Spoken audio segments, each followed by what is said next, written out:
नमस्कार, मैं हूं आपके साथ शिप्रा झा। बांग्लादेश में छात्रों के एक समूह जिसने 2025 में तत्कालीन प्रधानमंत्री शेख हसीना के खिलाफ बड़े प्रदर्शन किए थे, अब अपनी एक नई राजनीतिक पार्टी बना ली है।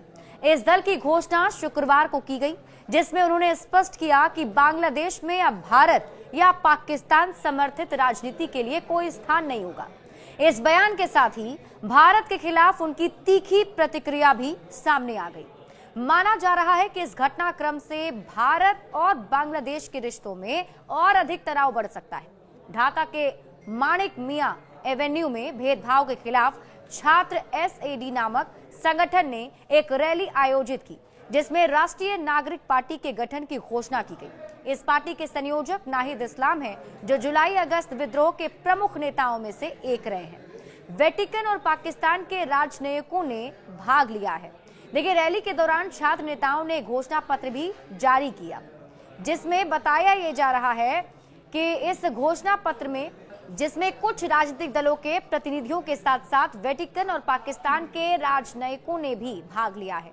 ये छात्र आंदोलन पिछले वर्ष 5 अगस्त को प्रधानमंत्री हसीना के 15 वर्षों से अधिक के शासन को समाप्त करने का मुख्य कारण बना था।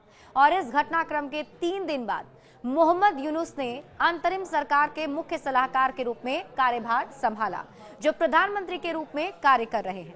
बांग्लादेश केंद्रित राजनीति पर जोर।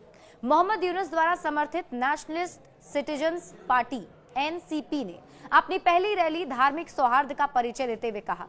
रैली की शुरुआत कुरान, भगवद गीता, बाइबल और त्रिपिटक के साथ हुई, जिसके बाद राष्ट्रगान गाया गया और इसके अलावा जुलाई विद्रोह में मारे गए लोगों को श्रद्धांजलि देने के लिए 1 मिनट का मौन भी रखा गया।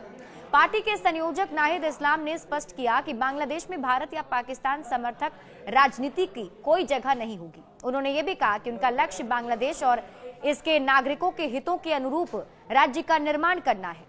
SAD समन्वयक नुसरत तबस्सुम ने भी इस्लाम के विचारों का समर्थन करते हुए कहा कि NCP पूरी तरह से बांग्लादेश केंद्रित रहेगी और देश की प्रगति के लिए समर्पित होगी। पार्टी का उद्देश्य भविष्य की संभावनाओं पर ध्यान केंद्रित करना और अतीत से आगे बढ़कर बांग्लादेश के विकास पर चर्चा करना होगा और इसको लेकर ये संकल्प के साथ अब ये पार्टी आगे बढ़ेगी।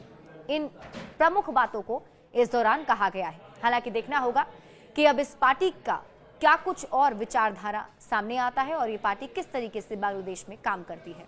बड़े अपडेट्स के लिए आप जुड़े रहिए न्यूज़ 18 बिहार झारखंड के साथ।